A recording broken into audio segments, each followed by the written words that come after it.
Kyle Carter stood at the window of the space station and watched the stars disappear. One by one, they went dark as huge alien ships moved in front of them. The ships were so big that they blocked out entire sections of the night sky. "How many of them are there?" asked Lieutenant Amy Davis, who stood beside him. Her voice was quiet, almost a whisper.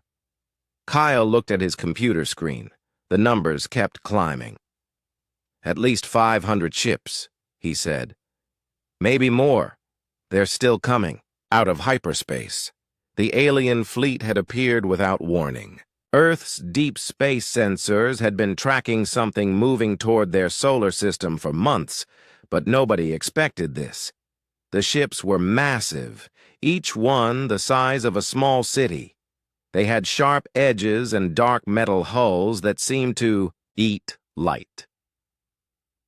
On Earth below, President Lisa Monroe sat in an emergency meeting room deep underground. The room was full of military officers and government officials all talking at once. Everyone was scared, but they tried not to show it. "What do we know about them?" President Monroe asked. General Alex Stone stood up and pointed to a large screen on the wall. "We call them the Zephyrian Empire. We've been monitoring their radio signals for the past year. They've been conquering planets across this part of the galaxy. Every world they attack either surrenders or gets destroyed." "Have they tried to communicate with us?" the president asked. "No," General Stone replied. "They don't seem interested in talking." The answer came 30 minutes later.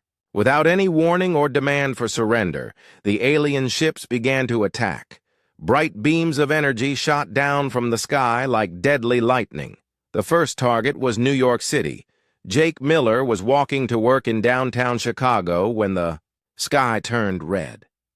He looked up and saw streams of fire falling from the clouds. In the distance, he could see explosions lighting up the horizon. His phone buzzed with emergency messages, but the cell towers were already being destroyed. The attack was happening everywhere at once. London, Tokyo, Moscow, Los Angeles, every major city on Earth was under fire. The alien weapons were unlike anything humans had ever seen. They didn't just destroy buildings. They turned them into glass and metal dust that scattered in the wind. Dr. Elena Brooks was in her laboratory when the first explosion shook the building. She grabbed her research files and ran toward the emergency exit. Outside, she could see alien ships hovering above the city like dark angels of death. Their weapons fired continuously, turning the downtown area into a sea of flames. "This is impossible," she whispered to herself. "How can they be so accurate from that distance?" But the aliens were accurate. Their weapons hit exactly what they wanted to hit. Power plants, communication centers, military bases, government buildings, all destroyed in the first hour. It was clear that they had been studying Earth for a long time and knew exactly where to strike. President Monroe and her team watched the destruction from their underground bunker. Reports came in from around the world, each one worse than the last. Millions of people were dead or missing. Most of Earth's military forces had been destroyed before they could even respond. "What about our orbital defenses?" President Monroe asked. General Stone shook his head. "They took them out first. Our satellites, our space weapons, everything. It's like they knew exactly where everything was located." Kyle Carter barely escaped when the aliens destroyed his space station. He and his crew managed to get to an escape pod just before the station exploded. As they fell toward Earth, Kyle watched the alien fleet spread out across the solar system. They weren't just attacking Earth. They were taking control of everything. The escape pod crashed in a forest outside Denver. Kyle and 3 other survivors crawled out of the wreckage and looked around. In the distance, they could see the city burning. Alien ships flew overhead like metal sharks hunting for prey. "What do we do now?" asked Lieutenant Davis, who had also survived the crash. Kyle looked at the destruction around them. "We survive," he said, "and we fight back." But fighting back seemed impossible. The aliens had better weapons, bigger ships, and more soldiers. They had destroyed Earth's defenses in a single day. Most governments had either been wiped out or had gone into hiding. Commander Rick Hayes was lucky to be underwater when the attack began. His submarine was on patrol in the Pacific Ocean, far from any major cities. When he received the emergency messages, he could hardly believe them. "Surface contact reports alien invasion," his radio operator said. "All major cities under attack. Military command structure destroyed." Rick kept his submarine hidden beneath the waves and tried to contact other naval units. Most didn't respond. Either they were destroyed or their communication equipment was damaged. Earth's military had been cut off from itself. The first day of the invasion was a disaster for humanity. By sunset, most of Earth's major cities were in ruins. Governments had collapsed or gone into hiding. Military forces were scattered and broken. Millions of people were dead, and millions more were running for their lives. But something strange happened on the second day. The aliens expected the humans to surrender, but they didn't. Instead, people began to fight back in small groups.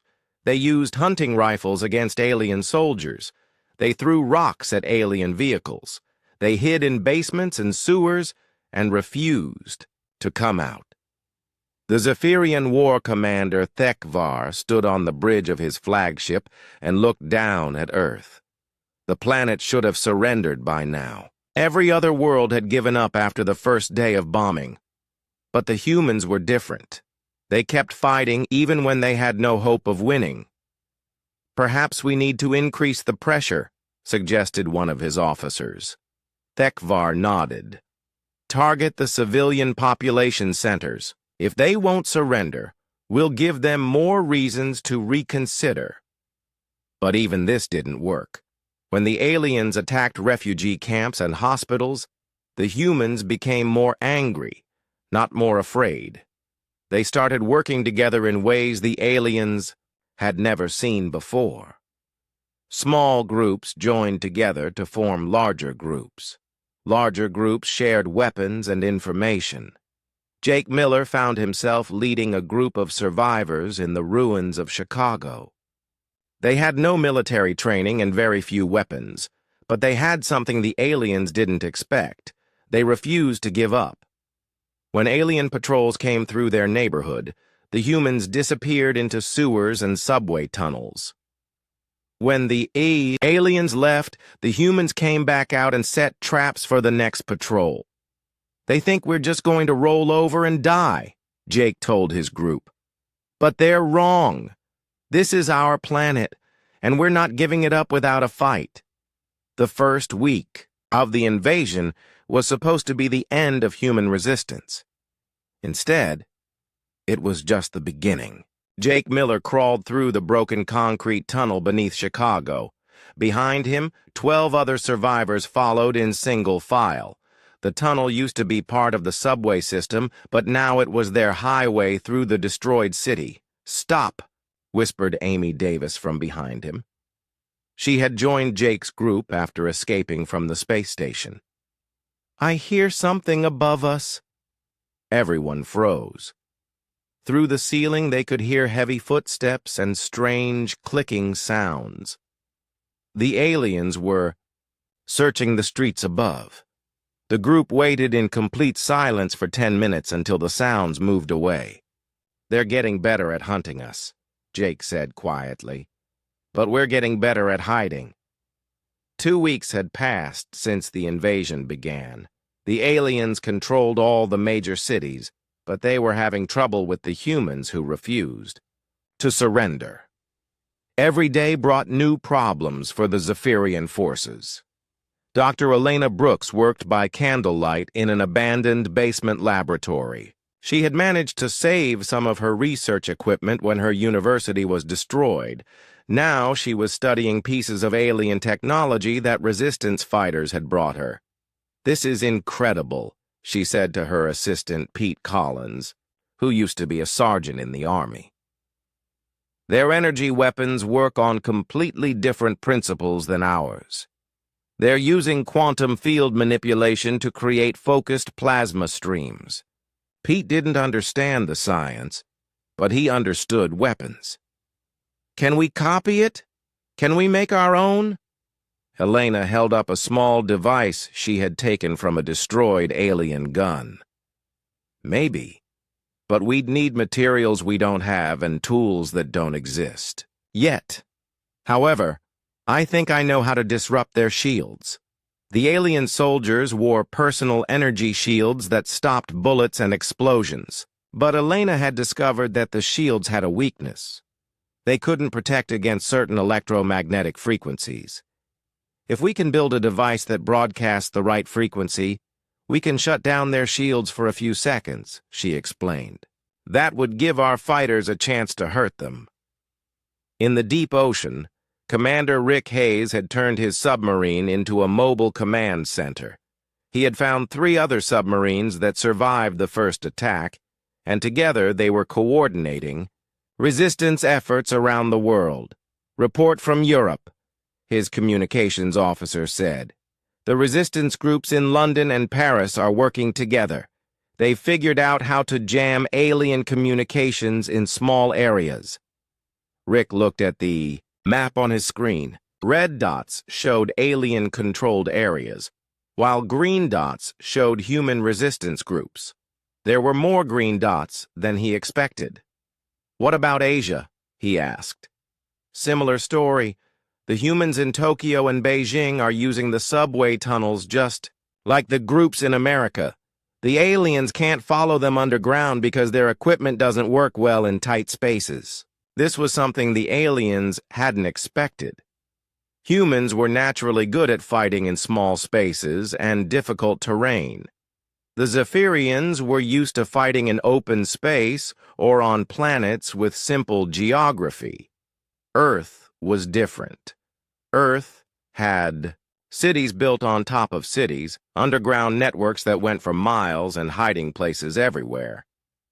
Steve Parker had been a police officer before the invasion. Now he was leading attacks against alien supply convoys. His team had learned that the aliens brought supplies from their ships to the surface using the same routes every day. They never changed their patterns, which made them easy targets. "Remember, we hit fast and we get out fast," Steve told his team as they prepared for another ambush. "Take whatever you can carry, destroy what you can't, and don't stick around to fight." The attack went perfectly. Steve's team destroyed 2 alien vehicles and captured enough weapons and equipment to supply 5 other resistance groups. But, more importantly, they were learning how the aliens thought and fought. Tracy Adams used to work for the government's intelligence agency. Now she was hiding in an abandoned office building, listening to alien radio communications. She had taught herself to understand their language by recording their transmissions and comparing them to their actions. "They're getting frustrated," she reported to the other resistance leaders during their weekly underground meeting. "I keep hearing the same words over and over, words that seem to mean delay and unexpected resistance." Jake leaned forward in his chair. "What else are they saying?" "They're having problems on other worlds too," Tracy continued. "I heard references to rebellions on at least 6 other planets. It sounds like other species are fighting back now that they see humans refusing to surrender." This was the best news the Resistance had heard since the invasion began. The Zephyrian Empire was having trouble everywhere, not just on Earth. Amy Davis had become an expert at moving through the destroyed cities without being seen. She led supply runs between different resistance groups, carrying messages and equipment. During one of these trips, she made an important discovery. "There's something weird about the alien patrols," she told Jake when she returned to their base. "They always avoid certain areas of the city. There are buildings they never go near, streets they never walk down." Jake looked at the map Amy had drawn. "Maybe those areas are too dangerous? Too much debris?" "No, that's not it," Amy said. "I think they're afraid of something. Or maybe they're protecting something." Elena Brooks had the answer. "Radiation," she said when Amy brought her the map. "I'll bet those areas have high levels of electromagnetic radiation. It probably interferes with their equipment." This gave the Resistance a new strategy. They started moving their bases to areas with high electromagnetic activity, near power plants, radio towers, and industrial facilities. The aliens seemed to avoid these places, which gave the humans safe zones to operate from. But the aliens were learning too. War Commander Thekvar had realized that the humans were more dangerous than any enemy the Empire had ever faced. They didn't fight like civilized beings who followed rules of war. They fought like wild animals who would rather die than surrender. "Increase the pressure," he ordered his officers. "Target their hiding places. If they want to hide underground, then we'll bury them underground." The aliens began using new weapons designed to collapse tunnels and destroy underground structures. They bombed subway systems, sewer networks, and basement complexes. Hundreds of resistance fighters were killed in the attacks, but this only made the survivors more determined. Lisa Monroe, still coordinating government activities from her mobile command center, issued a statement that was broadcast to every resistance group on Earth. "They think they can break us by destroying our hiding places," her message said.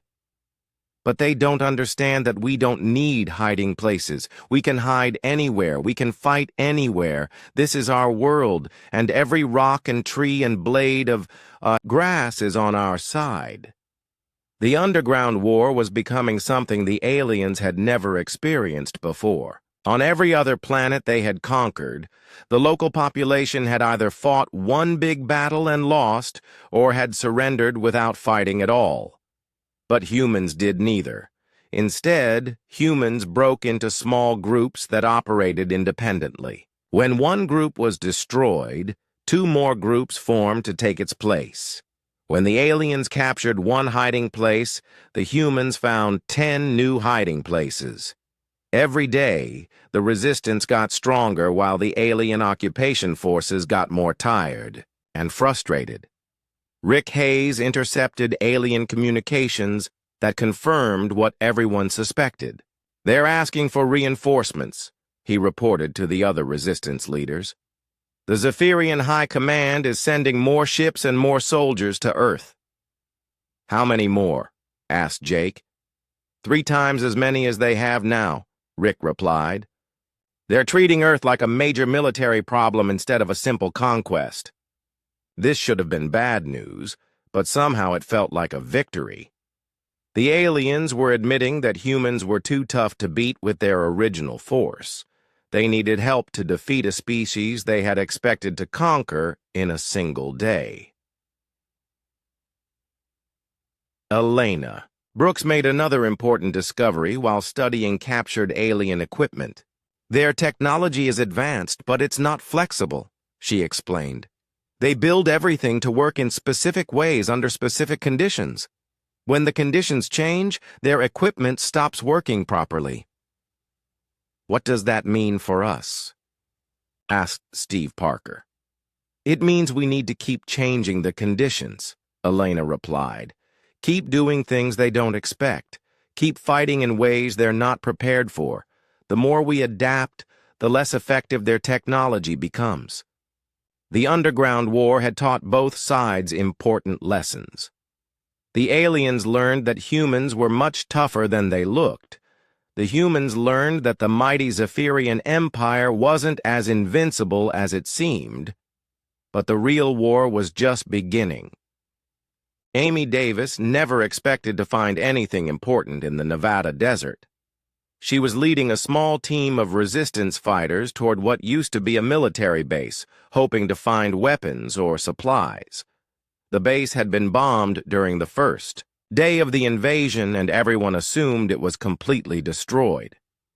But when they reached the location, Amy noticed something strange. The surface buildings were gone, but there were metal doors hidden under piles of debris. The doors looked different from anything she had seen before. They were made of some kind of black metal that seemed to absorb light. "Help me clear this," she told her team. "There's something underneath." It took them 6 hours to move enough debris to reach the doors. When they finally got them open, Amy found stairs leading deep underground. The stairs went down much farther than they should have for a normal military bunker. "This place is huge," said Pete Collins as they walked down the stairs. "How deep does it go?" The answer was very deep. The stairs ended at a massive underground facility that stretched for miles in every direction. The walls were lined with equipment that looked like it came from science fiction movies. Lights turned on automatically as they walked through the corridors. "What is this place?" whispered one of the team members. Amy found the answer when they reached the main control room. A computer screen automatically turned on when she approached it. Text appeared on the screen in English. "Welcome to Project Prometheus. Please identify yourself." Amy had heard rumors about secret government projects, but she never believed they were real. She typed her name and military identification number into the computer. To her surprise, the system accepted her credentials. "Lieutenant Colonel Amy Davis, access granted," the computer announced. "Beginning briefing sequence." What Amy learned in the next hour changed everything she thought she knew about Earth's defenses. Project Prometheus had been started 30 years ago, after Earth's radio telescopes first detected signs of hostile alien civilizations in distant space. The project was hidden from everyone, including most government officials and military leaders. Only a small group of scientists and engineers knew about it. Their job was to prepare Earth for an alien invasion that might happen someday. The project had 3 main goals, the computer explained, as Amy watched videos of scientists working in hidden laboratories. First, develop weapons that could fight advanced alien technology. Second, create a communication network that aliens couldn't detect or disrupt. Third, build manufacturing facilities that could produce equipment quickly. During a crisis, Amy walked through rooms filled with weapons that looked like they came from the future. There were guns that fired beams of pure energy, devices that could create small black holes, and armor that could make a person nearly invisible. "Why didn't anyone use these weapons when the aliens attacked?" Amy asked the computer. "The weapons were not yet ready for mass production," the computer replied. Also, the project leaders wanted to study alien technology first, to better understand how to fight it. In another part of the facility, Amy found manufacturing equipment that could build complex devices automatically. The machines were powered by fusion reactors that had been running silently underground for decades. But the most important discovery was the communication array. Hidden deep beneath the Nevada desert was a quantum communication system that could send messages instantly to anywhere on Earth or even to other star systems. "This system has been monitoring alien communications for 15 years, the computer explained. "We have learned their language, their military procedures, and their weaknesses." Amy spent hours reading the intelligence files. The Zephyrian Empire was much larger than anyone realized. They controlled hundreds of planets across a huge section of the galaxy. But they also had many enemies and were fighting wars on multiple fronts. The Zephyrians are powerful, but they're stretched thin, Amy read from one of the reports. They use the same tactics on every planet they attack. They rely on fear and overwhelming force to make their enemies surrender quickly. They are not prepared for long wars or guerrilla tactics. Even more important, the files contained detailed information about Zephyrian technology. Project Prometheus scientists had been studying alien radio signals for years, learning how their ships worked, how their weapons functioned, and how their society was organized. Their shields operate on a rotating frequency pattern, Amy read. The pattern changes every 3.7 seconds in a predictable sequence. If we can synchronize our weapons to fire during the frequency gaps, we can penetrate their defenses. Amy immediately contacted the other resistance leaders using the quantum communication system. Within hours, Elena Brooks, Jake Miller, Rick Hayes, and dozens of other group leaders were connected through a secure network that the aliens couldn't detect. "This changes everything," Elena said when she saw the weapon designs. "These aren't just advanced weapons. They're weapons specifically designed to fight Zephyrian technology." Jake was amazed by the intelligence reports. "They've been planning this defense for 30 years? Why didn't they tell anyone?" "Because they weren't sure the invasion would ever happen," Amy explained. "And they wanted to keep the project secret so the aliens wouldn't know about it if they were monitoring Earth's communications." Rick Hayes was most interested in the manufacturing capabilities. "How fast can these machines build weapons?" "According to the computer, they can produce enough equipment to arm 10,000 fighters in about a week," Amy replied. "But only if we can provide them with raw materials." The resistance groups immediately began working together in new ways. Teams were sent to find the materials needed for the manufacturing machines. Other teams prepared to distribute the new weapons once they were ready. Steve Parker led a mission to capture alien equipment that could be studied and reverse-engineered. "If we can understand how their stuff works, we can build better weapons to fight it," he explained to his team. The mission was dangerous, but it was successful. Steve's team captured an entire alien patrol vehicle along with its weapons and communication equipment. When they brought it to the Project Prometheus facility, Elena Brooks and the other scientists began taking it apart to see how it worked. "This is incredible," Elena said as she studied the alien power source. "They're using controlled antimatter reactions to generate energy.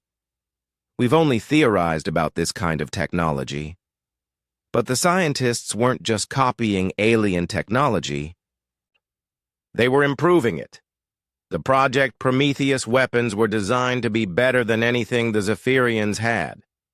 Our energy rifles can penetrate their personal shields," Amy demonstrated to the other resistance leaders. "Our armor can stop their weapons, and our communication equipment can jam their signals while keeping ours working." Tracy Adams made another important discovery when she used the new communication equipment to listen to alien transmissions. "They're getting worried," she reported. "I keep hearing references to unexpected developments and increased resistance activity." "What kind of increased activity?" asked Jake. "It sounds like resistance groups on other planets are getting stronger too," Tracy replied. "The Zephyrians are having to send reinforcements to worlds they thought they had already conquered. This was exactly what the Project Prometheus planners had hoped for. They had always known that Earth couldn't defeat the entire Zephyrian Empire alone, but if Earth could inspire other conquered species to rebel, the Empire would be fighting wars everywhere at once." Amy found detailed plans for this strategy in the computer files. "The goal isn't just to defend Earth," she read.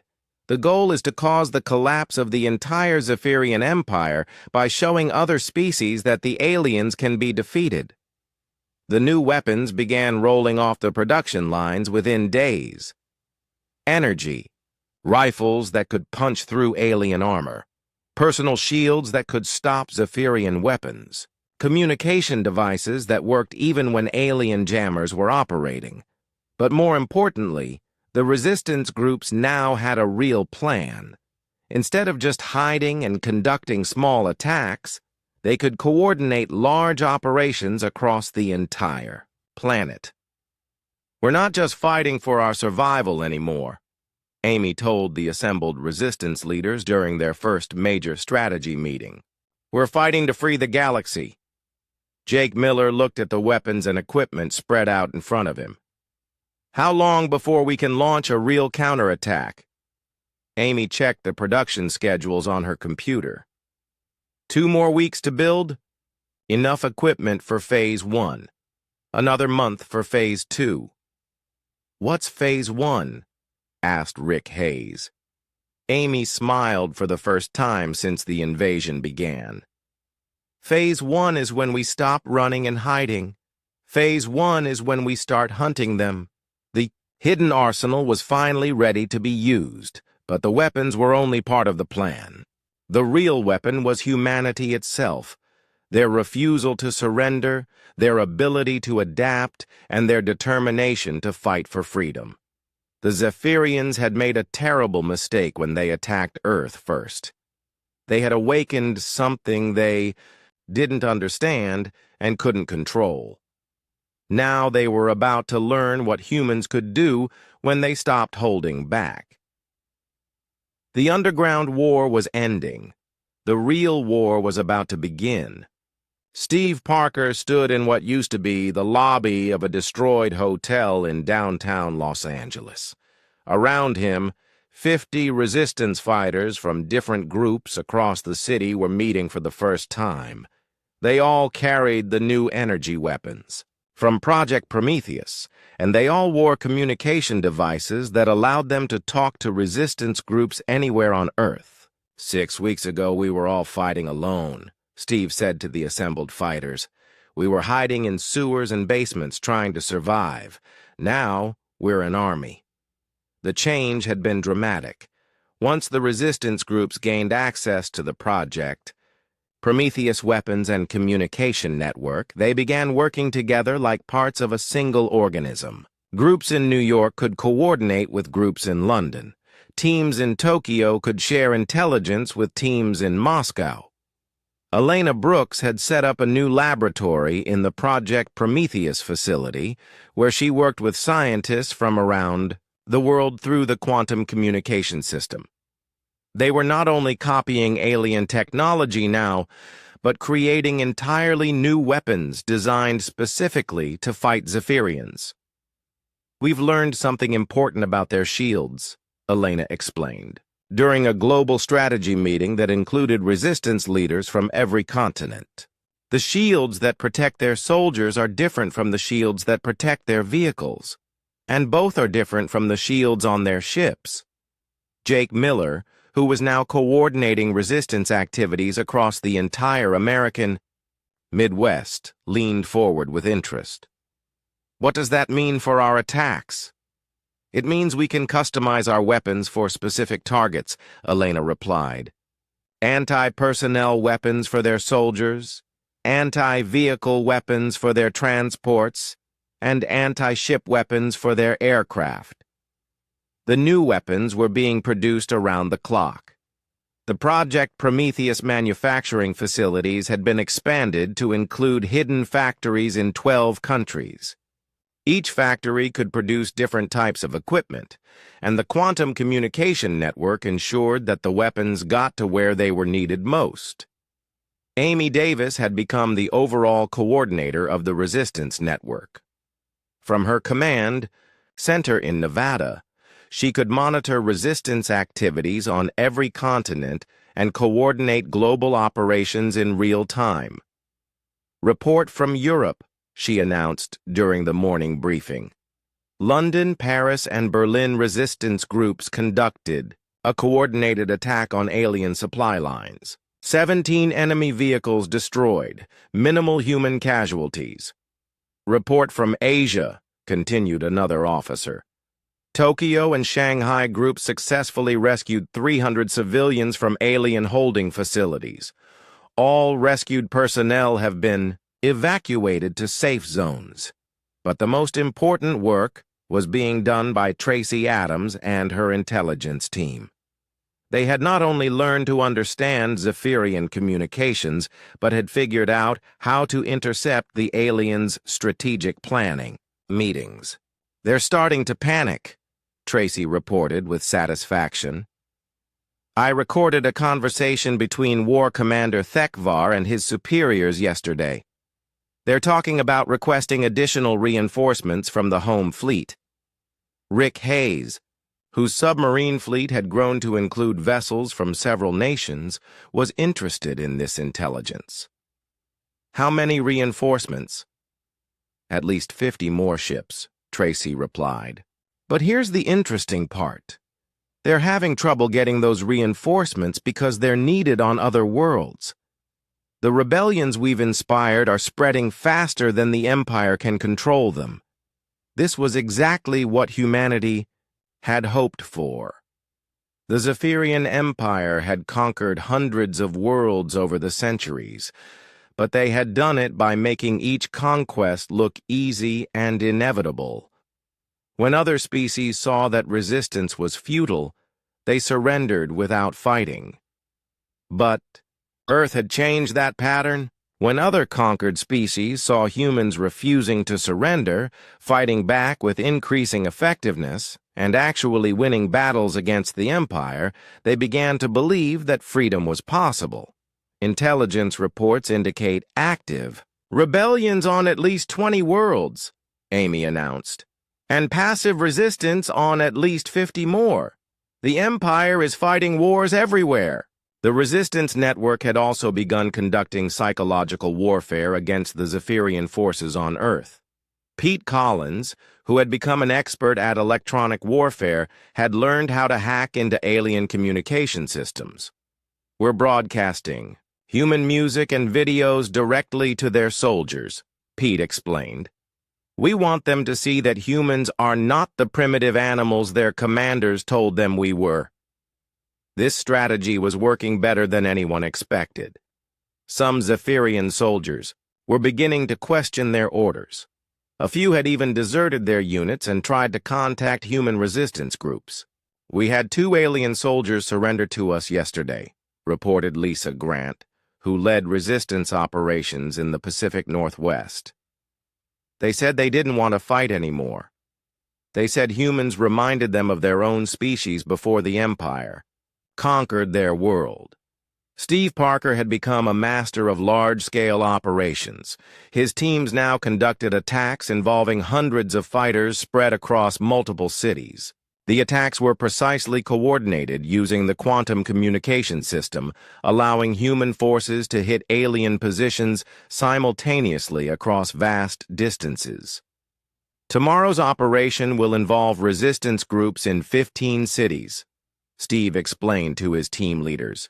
"We'll hit their communication centers at exactly the same time. This should disrupt their coordination for at least 12 hours. The operation was a complete success. When 15 alien communication centers were destroyed within a 30-second window, the Zephyrian forces lost contact with each other across half the continent. Human fighters used this confusion to rescue civilians, capture equipment, and destroy supply convoys. But the aliens were adapting too. War Commander Thekvar had realized that he was fighting a completely different kind of war than anything in Zephyrian military doctrine. He began changing his tactics, trying to counter the human strategies. "They're spreading their forces out more," Amy observed as she studied alien movement patterns. "Instead of keeping their troops concentrated in the cities, they're establishing smaller bases in rural areas." "That's actually good for us," said Jake Miller. "When they spread out, they're easier to attack, and rural areas give us more places to hide." Elena Brooks had been working on a special project that she believed could change the entire war. Using captured alien technology and reverse-engineered Zephyrian shield generators, she had created a device that could disrupt alien systems on a massive scale. It's like a giant electromagnetic pulse, but it only affects Zephyrian technology, she explained to the Resistance leaders. If we can get close enough to their main command ship, we can shut down their entire fleet for several hours. The plan was dangerous, but it offered the possibility of a decisive victory. If they could disable the alien fleet, even temporarily, the Resistance could launch coordinated attacks that would drive the Zephyrians off Earth completely. We'll need to get the device within 10 miles of their flagship, Elena continued. That means someone will have to carry it through their heaviest defenses. Amy looked at the device Elena had built. It was about the size of a large suitcase and weighed nearly 100 pounds. Getting it close to the alien flagship would require a suicide mission. "I'll do it," said Jake Miller immediately. "My team knows the city better than anyone. We can get through their defenses." "No," Amy replied. "This is too important for one team. We'll use multiple teams with multiple devices. If one team fails, the others can still succeed." Elena smiled. "Actually, I built 6 of them. We can attack their flagship and 5 other major ships at the same time." The Resistance network had grown from scattered groups of survivors into a coordinated military force capable of conducting complex operations. But more importantly, it had become something the Zephyrian Empire had never faced before. An entire population that refused to accept defeat. "They don't understand what they're fighting," Tracy said as she listened to more alien communications. "Their military doctrine assumes that conquered populations will either submit or be destroyed. They don't have strategies for dealing with populations that keep fighting and keep getting stronger." Rick Hayes had been thinking about the larger implications of their war. "When we win this fight, what happens next? Do we just go back to the way things were before?" Amy shook her head. "We can't go back. Too much has changed. We've learned too much about what's out there in the galaxy, and other species are counting on us to help them stay free." The Resistance network had evolved beyond just fighting for Earth's freedom. It had become the center of a galactic rebellion against the Zephyrian Empire. Communication channels now carried messages not just between human resistance groups, but between human groups and alien resistance movements on dozens of other worlds. "We're not just fighting for our planet anymore," Steve Parker said during a global strategy meeting. "We're fighting for the freedom of every species in this part of the galaxy." The network that had started as a desperate attempt at survival had become something much larger. It was a symbol of hope for conquered peoples everywhere and a nightmare for an empire that had ruled through fear for centuries. War Commander Thekvar could no longer hide the truth from his superiors. The invasion of Earth, which should have been completed in President Lisa Monroe stood in the main command center of the Project Prometheus facility, looking at screens that showed resistance activities across the entire planet. 2 months had passed since the Zephyrian invasion began, and the situation had changed completely. "Casualty report," she asked General Alex Stone, who had joined her in the underground facility after his own command center was destroyed. "Alien casualties are now higher than human casualties for the first time since the invasion started," General Stone replied. "We're winning more battles than we're losing. Their supply lines are broken in most areas, and their communication network is severely damaged." President Monroe nodded, but her expression remained serious. "What about their fleet?" "Still in orbit, still dangerous," General Stone admitted. "We've damaged several ships, but we haven't been able to drive them away from Earth." Amy Davis approached with the latest intelligence reports. "Ma'am, we've intercepted communications indicating that the Zephyrians are planning a major escalation. They're talking about using weapons they haven't used yet, weapons that could destroy entire cities in seconds. This was what President Monroe had been afraid of. The Resistance was winning the ground war, but the aliens still controlled space. If they decided to destroy Earth rather than conquer it, there was very little humanity could do to stop them. Options? She asked her advisors. Elena Brooks stepped forward. We could launch our electromagnetic pulse attack against their fleet. If we disable their ships, they can't use their heavy weapons. Success probability? President Monroe asked. 60%? Assuming we can get all 6 devices into position without being detected? Elena replied. But even if we succeed, we only disable their fleet for a few hours. They'll repair their systems and probably retaliate with everything they have. Jake Miller had been listening to the conversation from across the room. He walked over and joined the group around the president. There's another option, he said quietly. We could deliver an ultimatum. Everyone stared at him. General Stone shook his head. An ultimatum? Jake, they have hundreds of ships in orbit. We're hardly in a position to make demands. That's exactly why it might work, Jake replied. They came here expecting an easy conquest. Instead, they've been fighting a war for 2 months against what they thought was a primitive species. They're confused, frustrated, and their empire is falling apart because of us. President Monroe was intrigued. What kind of ultimatum? We tell them the truth, Jake said. We tell them that they attacked us first, without provocation. We tell them that we've been holding back our real capabilities, and we give them one chance to leave before we show them what humans can really do when we stop playing defense. Tracy Adams had been monitoring alien communications and overheard the conversation. Actually, that might work better than you think, she said. I've been listening to their internal discussions. Many of their commanders are already questioning whether this invasion was a good idea. They're asking for permission to withdraw, but their superiors keep refusing. What if we gave them a face-saving reason to withdraw? President Monroe asked thoughtfully. Amy Davis understood immediately. If we make it clear that we're much more dangerous than they realized, they could. Tell their superiors that Earth is too heavily defended to conquer without massive losses. But we'd have to make the threat credible, General Stone pointed out. If they call our bluff, we'd better be able to back it up.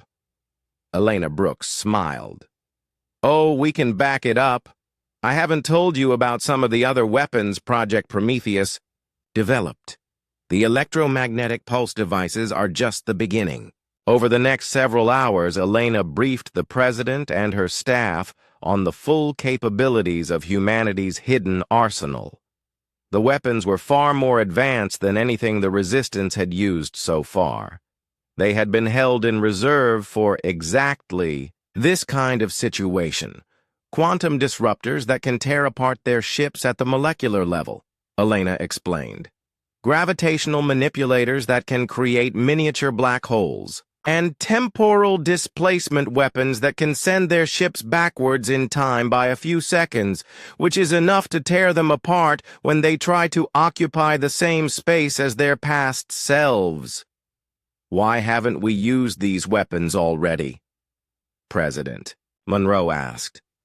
Because they're planet killers, Elena replied soberly. If we use them wrong, we could damage Earth's gravitational field or create temporal paradoxes. They're weapons of last resort.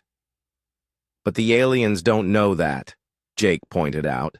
All they need to know is that we have weapons they've never seen before. Weapons that can destroy their entire fleet. President Monroe made her decision. Draft the ultimatum. Make it clear, simple, and absolutely final. They have one chance to leave. If they refuse, we show them why they should have accepted.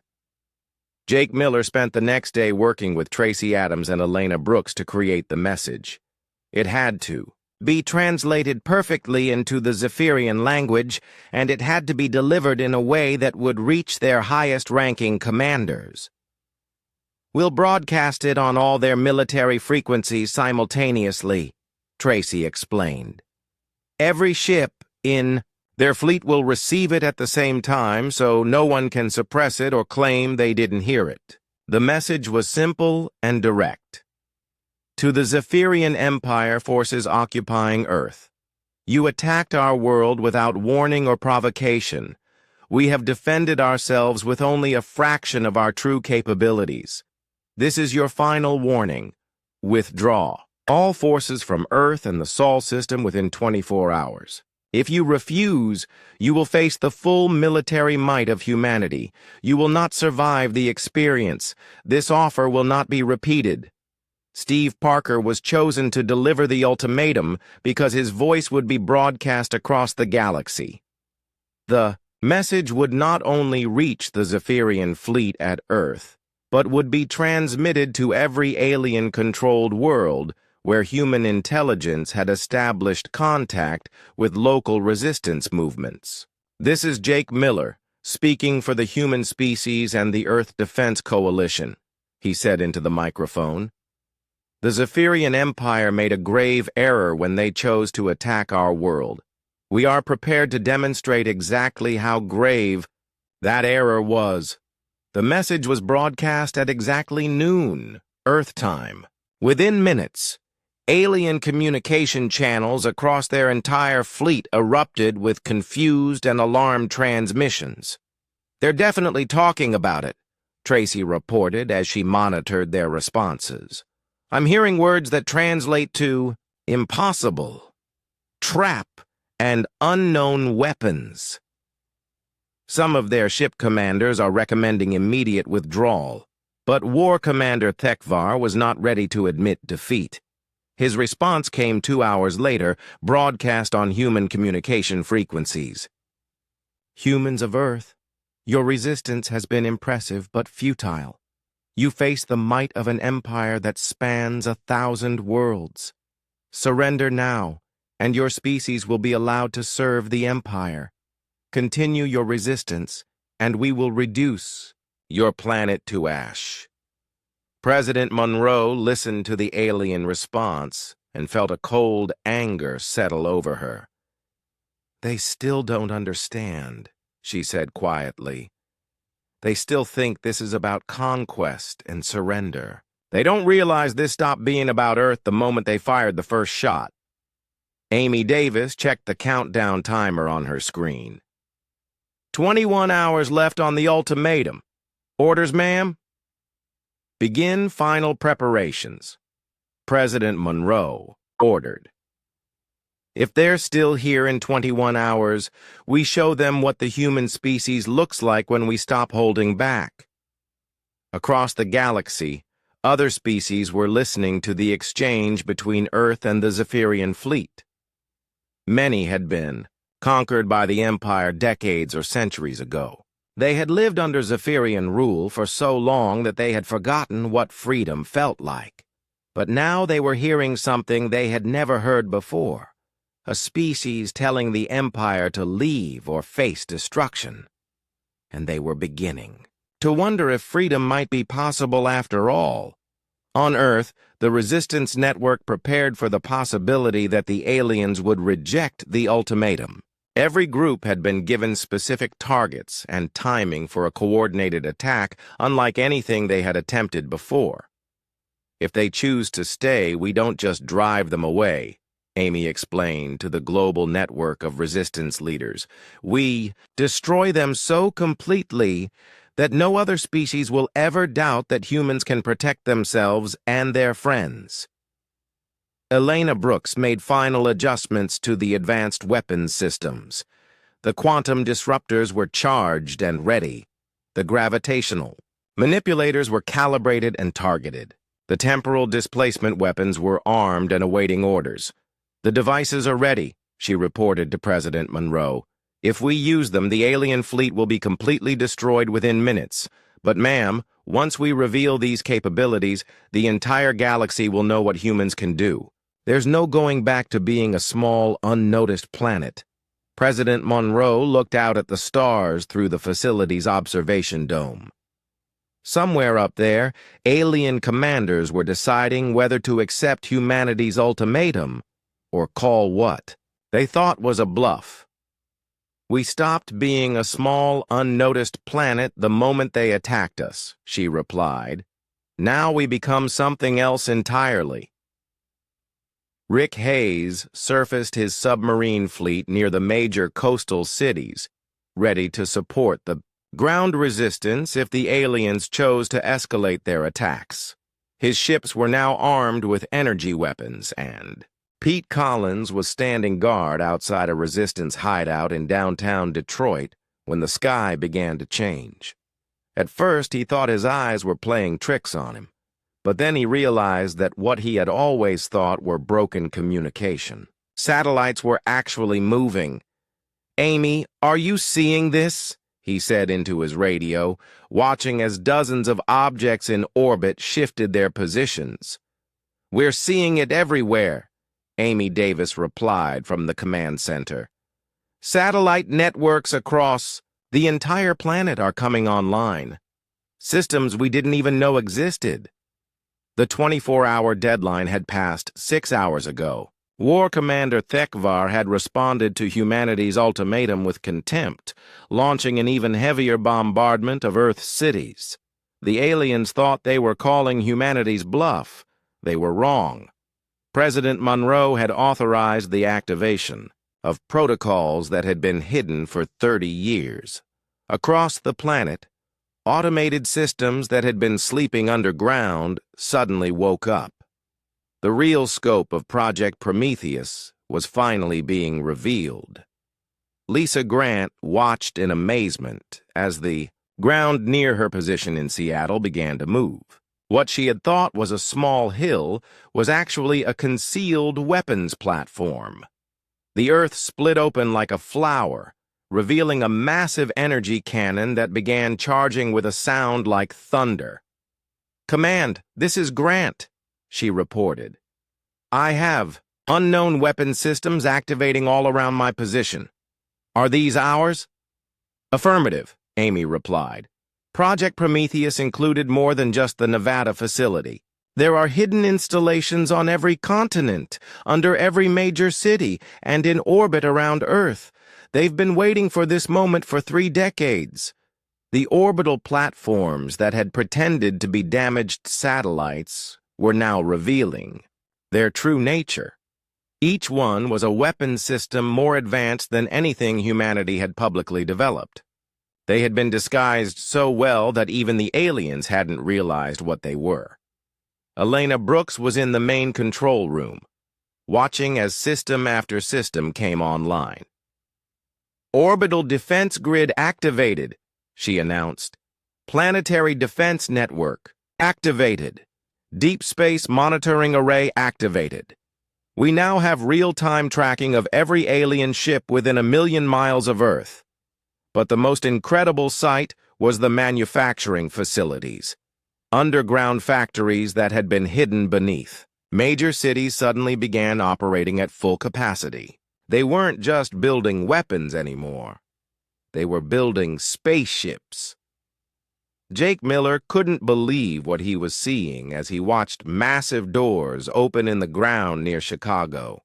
A sleek spacecraft rose from the hidden hangar, followed by another, then another. The ships looked like they were built from alien technology, but with human improvements. "How many ships do we have?" he asked over the communication network. "Current count is 300 and rising," Amy replied. "The manufacturing systems have been building ships automatically for the past month, using materials and designs captured from the aliens. We now have a space fleet." The aliens had noticed the changes, too. Zephyrian ships that had been bombarding Earth's surface suddenly found themselves being targeted by weapons they couldn't detect. Energy beams struck their vessels from directions where they couldn't see any human ships. War Commander Thekvar watched in confusion as his tactical display showed impossible readings. Where are these attacks coming from? He demanded. Unknown, sir, his tactical officer replied. We're detecting weapons fire from multiple directions, but our sensors show empty space. The answer was that humanity had learned to use technologies the aliens didn't even know existed.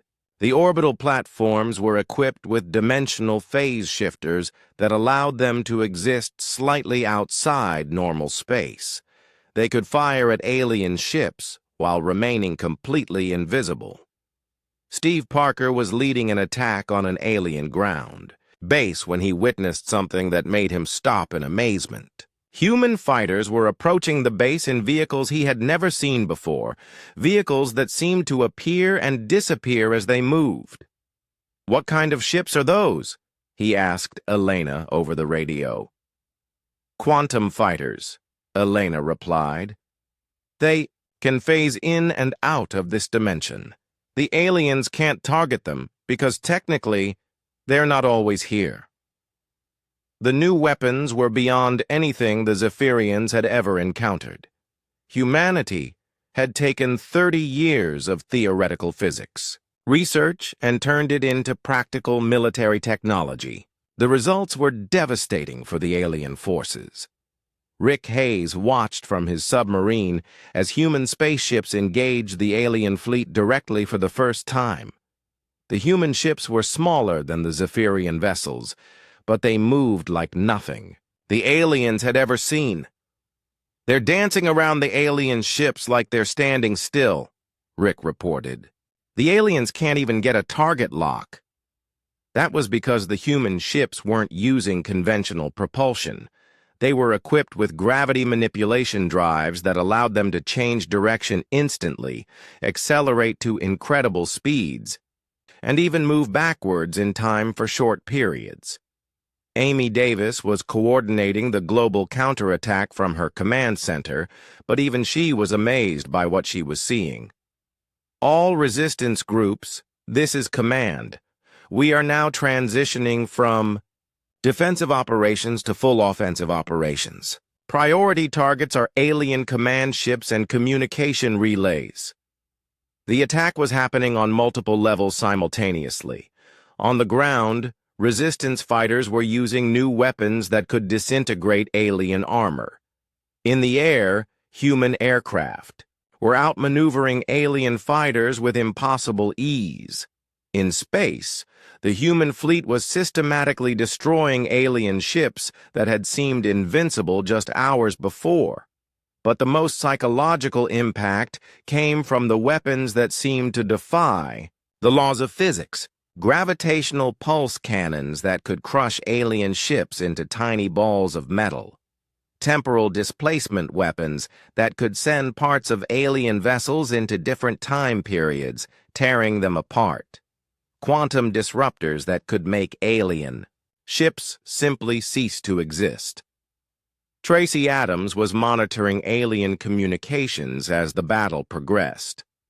"They're completely panicked," she reported. "I'm hearing words that translate to impossible weapons, unknown technology, and immediate retreat required." War Commander Thekvar was learning firsthand why attacking Earth had been a mistake. His fleet was being systematically destroyed by weapons that operated on principles his scientists didn't understand. Ships that had never been damaged were being torn apart by forces that shouldn't exist. "Sir, we've lost 37 ships in the past hour," his tactical officer reported. "Whatever these humans are using, our shields provide no protection." "How is this possible?" Thekvar demanded. "Our intelligence reports indicated they were a primitive species with crude chemical rockets." "Sir, I believe our intelligence was deliberately deceived," his communications officer replied. "I'm receiving reports from across their planet. They have weapons installations we never detected, manufacturing facilities that dwarf our own, and technology that appears to be more advanced than ours." The truth was becoming clear to the alien commander. Humanity had not been caught off guard by the invasion.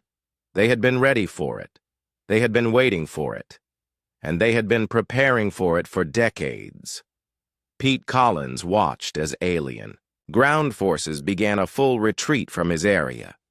The Zephyrian soldiers, who had seemed so confident and powerful, were now running in panic, abandoning their equipment and heading for their evacuation ships.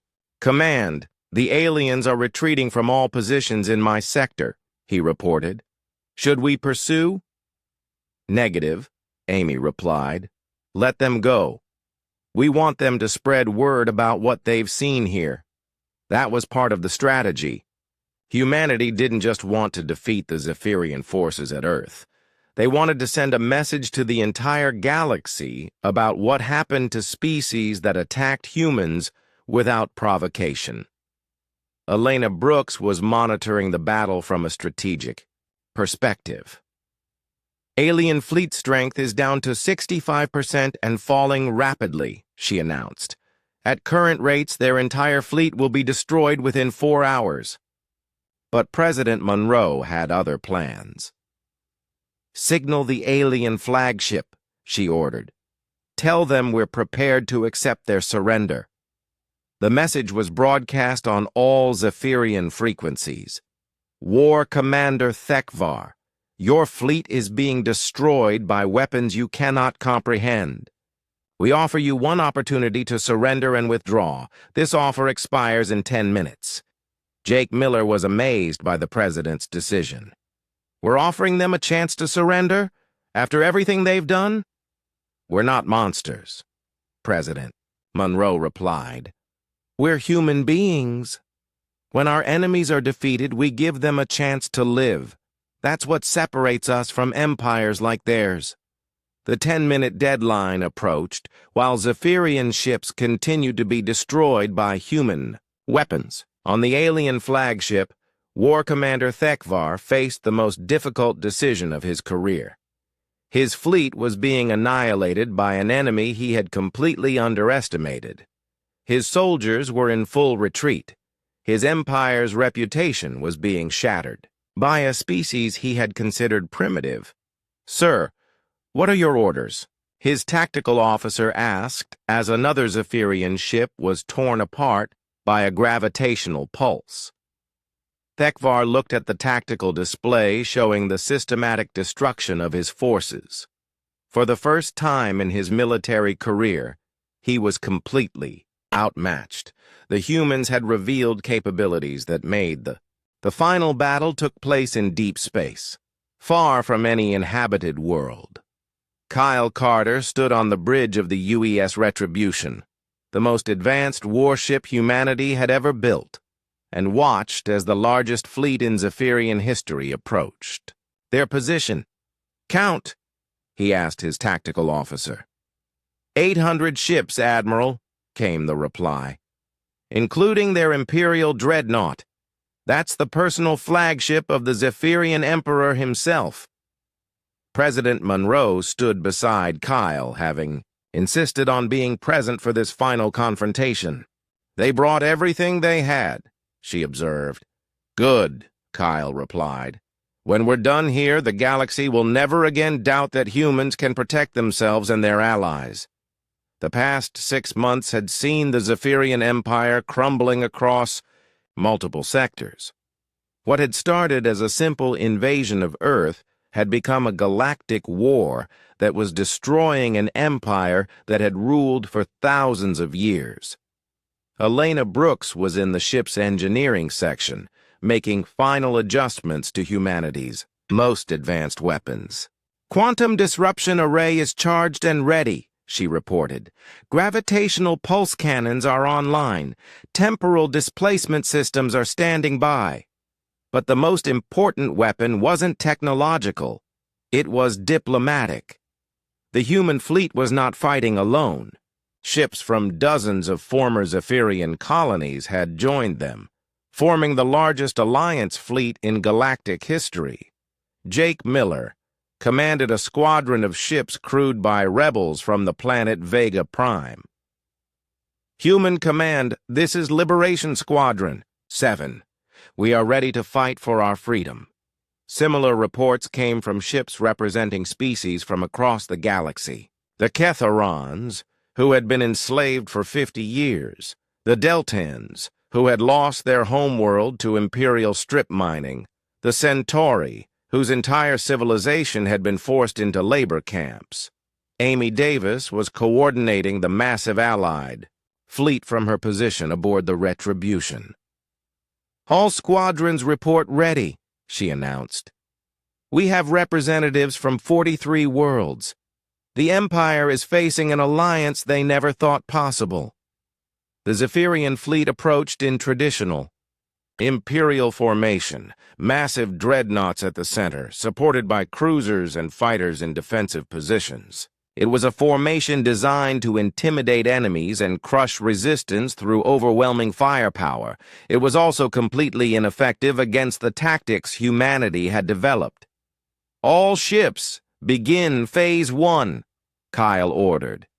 The human and allied ships immediately scattered in seemingly random directions, moving too fast for the Zephyrian weapons to track. But their movements weren't random. They were precisely coordinated using quantum communication systems that the Empire couldn't detect or jam. Steve Parker led a boarding action against one of the Imperial cruisers. His team used dimensional phase technology to appear directly inside the alien ship, bypassing all their external defenses. "Ship secured," he reported as the Zephyrian crew surrendered without resistance. "Their soldiers don't want to fight anymore. They've heard what happened to the other fleets." This was happening across the entire Zephyrian formation. Human boarding parties were capturing ships faster than the aliens could respond, but more importantly, many Zephyrian ships were surrendering without being boarded at all. Rick Hayes monitored communications from the Imperial fleet. "Admiral, we're detecting multiple surrender requests from their ships. It sounds like many of their crews are refusing to fight." "Accept all surrenders," Kyle ordered. "Anyone who chooses peace over war is welcome to join us." The Zephyrian Emperor himself was aboard the Imperial Dreadnought, watching his empire's final fleet being systematically destroyed or converted. He had ruled for 300 years, conquering hundreds of worlds and enslaving billions of beings. Now he was watching it all collapse. "How is this possible?" he demanded of his advisors. "We have the largest fleet in galactic history. We have weapons that can destroy stars. How are we losing to a species that didn't even have faster than light travel 50 years ago?" His military commander, Admiral Vector, had a simple answer. "Because we're not fighting just one species anymore, Your Majesty. We're fighting everyone we've ever conquered, and they're being led by humans who fight like nothing we've ever seen." The truth was that humanity had revolutionized warfare in ways the Empire couldn't understand. Where the Zephyrians relied on brute force and intimidation, humans used precision, innovation, and most importantly, inspiration. Kate Murphy was leading a combined assault force of humans and aliens against the Imperial Dreadnought itself. "This is for every world you destroyed," she said as her team cut through the ship's defenses. "This is for every species you enslaved." The assault was incredibly dangerous. The Dreadnought was protected by the most advanced shields and weapons the Empire possessed. But the attacking force included beings from dozens of species, each contributing their own special abilities and knowledge.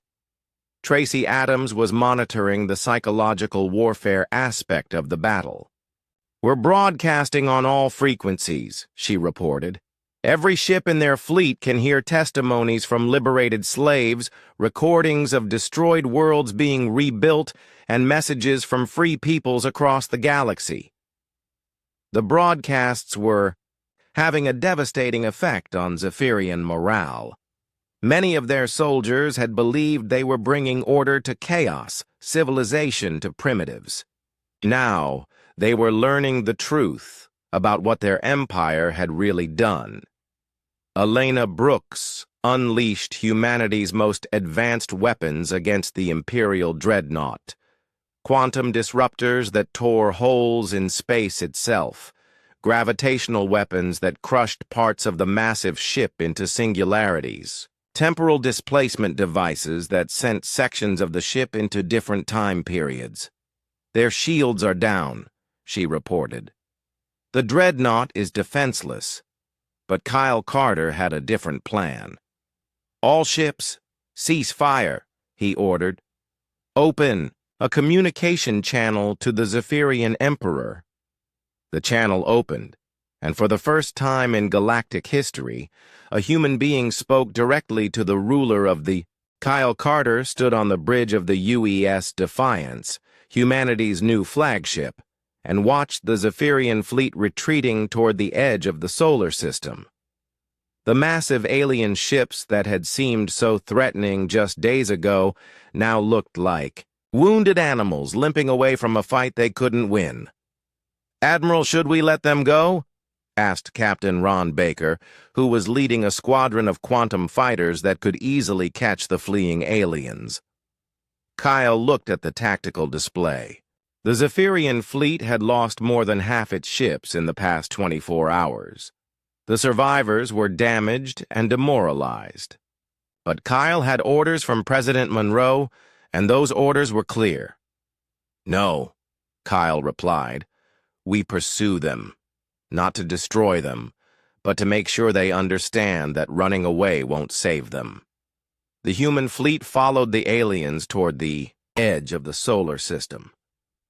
But this wasn't the same desperate chase that might have happened months ago. Now, the humans were the predators, and the aliens were the prey.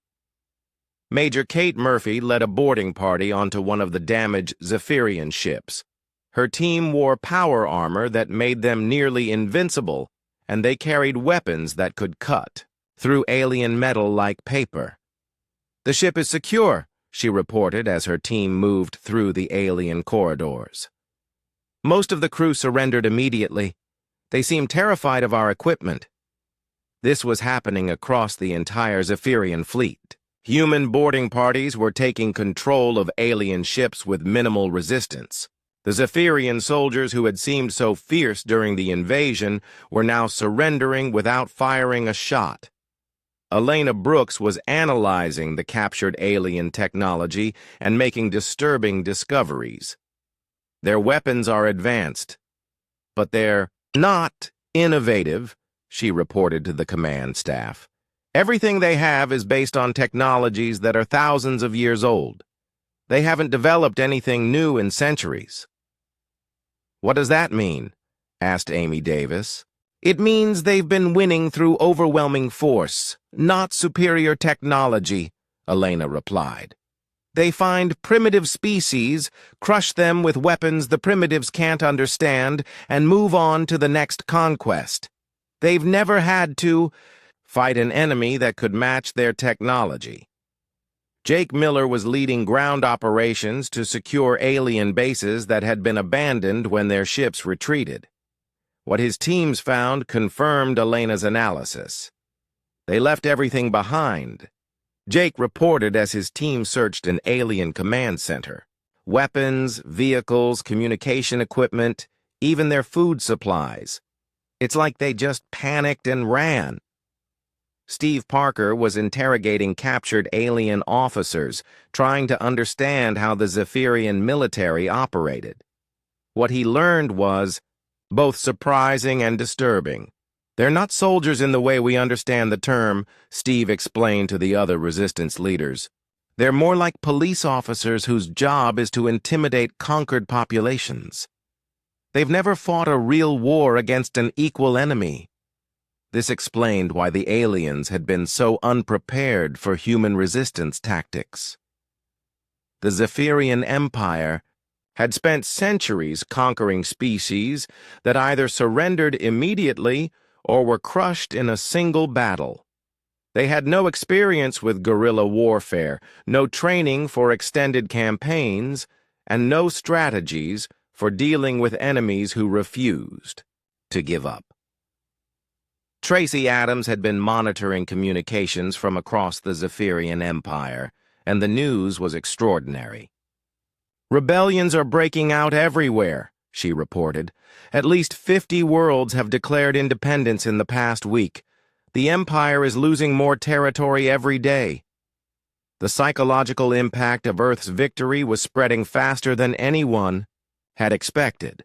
Species that had been conquered decades ago were suddenly remembering what freedom felt like. They were looking at their Zephyrian occupiers and realizing that the Empire wasn't invincible after all.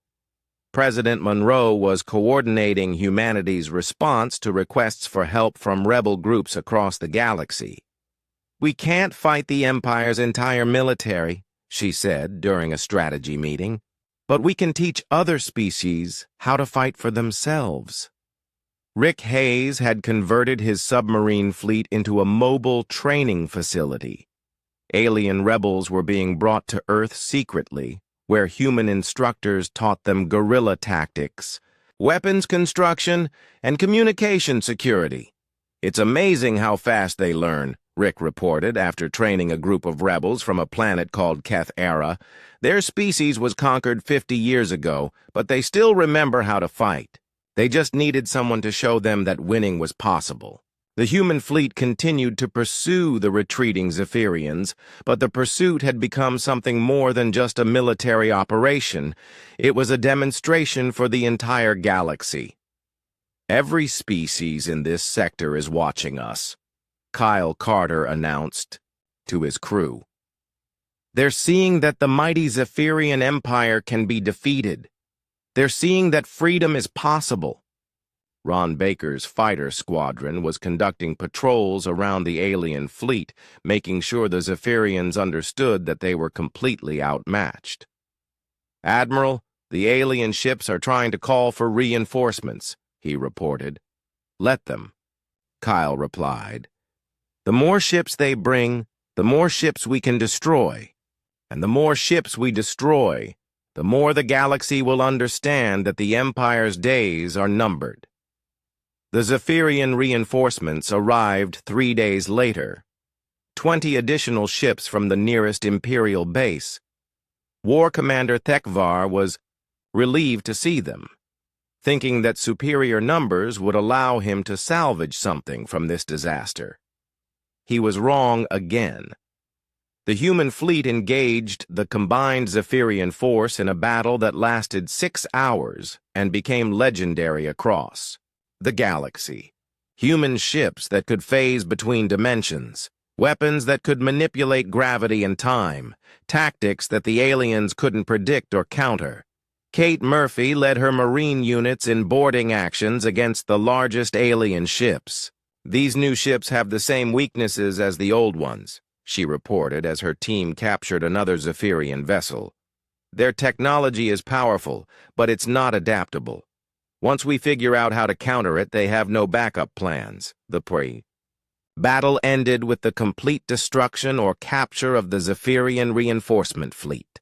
Not a single human ship was lost, while every alien vessel was either destroyed or forced to surrender.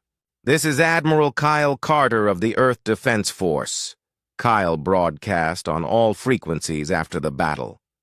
"To all species under Zephyrian occupation, the Empire can be defeated. We have proven it here today. If you choose to fight for your freedom, you will not fight alone." The message was heard on hundreds of worlds across the galaxy. Within days, new rebellions began on planets that had been quiet for decades. The Zephyrian Empire, which had seemed eternal and invincible, was suddenly fighting for its survival. Lisa. Grant was analyzing intelligence reports from across the galaxy. "The Empire is pulling ships from their outer territories to defend their core worlds," she reported. "They're abandoning frontier regions entirely." "That gives the rebels more opportunities," Amy Davis noted. "Every ship they pull back is one less ship enforcing their occupation." Elena Brooks had been studying captured Zephyrian technology and making modifications to human weapons. I think I can improve our quantum disruptors, she said. If we can share this technology with the rebel groups, they'll be able to fight the Empire on equal terms. Pete Collins was coordinating the distribution of weapons and training materials to rebel groups across the galaxy. We're not just fighting for Earth anymore, he said. We're fighting to free everyone. The tables had completely turned. The Empire that had attacked Earth expecting an easy conquest was now fighting a desperate defensive war on multiple fronts. Their military was being stretched beyond its limits. Their technology was being outmatched by human innovations. Their reputation for invincibility was being destroyed. But most importantly, the psychological foundation of their empire was crumbling. The Zephyrians had ruled through fear, convincing their subjects that resistance was hopeless. Now every species in the galaxy could see that the Empire could be defeated. War Commander Thekvar found himself in an impossible position. He had been ordered to conquer Earth, but Earth had conquered his fleet instead. He had been ordered to maintain Imperial authority, but that authority was collapsing across the galaxy. Sir, we're receiving surrender requests from Imperial garrisons on 17 worlds, his communications officer reported. Our local commanders are asking for permission to negotiate with rebel forces. Thekvar looked at the tactical display showing human ships surrounding his battered fleet. The humans could destroy his remaining ships at any time, but they were showing mercy to defeated enemies. This was something the Empire had never done. Signal the human flagship, he ordered. Request a meeting with their commander. The meeting took place aboard the UES Defiance, with Kyle Carter representing humanity and Thekvar representing what remained of the Zephyrian force. Your empire made a mistake when it attacked Earth, Kyle said directly. But that mistake doesn't have to define your future. We're prepared to accept the surrender of all Zephyrian forces in this sector. And what happens to my people? Thekvar asked. That depends on your people, Kyle replied. Those who choose to live in peace will be allowed to do so. Those who choose to continue fighting will be defeated. The choice is yours.